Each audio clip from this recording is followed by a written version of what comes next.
আসসালামু আলাইকুম গাইস, আমরা এখন চলে আসলাম কুষ্টিয়া লালন শাহর মাজারে। এখানে দেখলাম গাড়ি থেকে নামে অনেক যন্ত্রপাতি বিক্রি করা হয়।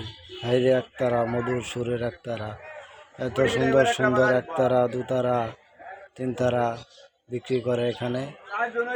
আর বাঁশের চাটি দিয়ে যে লাইটিংগুলো তৈরি করছে, দেখেন কত সুন্দর সুন্দর লাইটিং। এখানে গেলে আসতে মন চায় না, মনে হয় দুই চারটা কিনে নিয়ে যাই। এখানে কত সুন্দর সুন্দর লাইটিং দেখতে পাচ্ছেন এখন আপনারা। এখানে আপনারা যদি কিনেন, খুচরা এবং পাইকারিও কিনতে পারেন।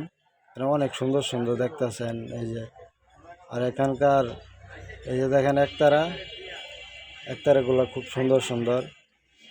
একতারা আছে, দুতারা আছে, তিনতারা আছে।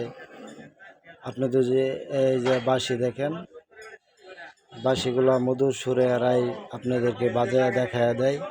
আর আপনি যদি একতারা দুতারা না বাজাইতে পারেন, তারা এত সুন্দরভাবে মধুরভাবে বাজায় দেখায় দেওয়া হয় যে আপনি নিজেই কল্পনা করতে পারবেন না, এত সুন্দর করে এরা বাদ্য বাজাতে পারে।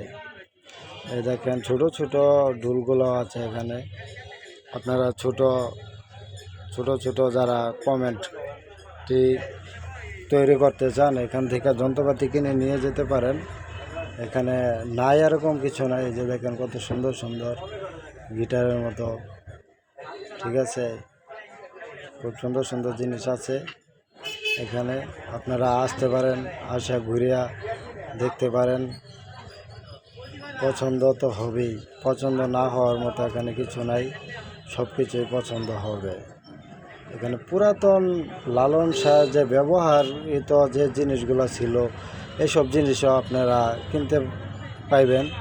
এখানে দোকানে আছে, এগুলা বিক্রি করে সাজায় রাখছে। দেখেন কত সুন্দর একটি পাখির বাসা, পাখির বাসাটি কিনতে পারেন। এই দেখেন আমাদের অসীম সাপ জিনিস কিনবে। এই যে ছোট ছোট ডুল, আপনারা যারা ছোট ছোট কমেডি করতে চান, তাহলে এখান থেকে ডুলগুলো কিনে নিয়ে গান টান করতে পারেন। একতারা কিনতে পারেন, দুতারা কিনতে পারেন, সবই আছে। আপনারা আইসেন, ভালো লাগলে লাইক কমেন্ট শেয়ার করবেন। আমরাও ঘুরে আসলাম, আপনারাও ঘুরতে আসবেন। এটাই, ধন্যবাদ সবাইকে।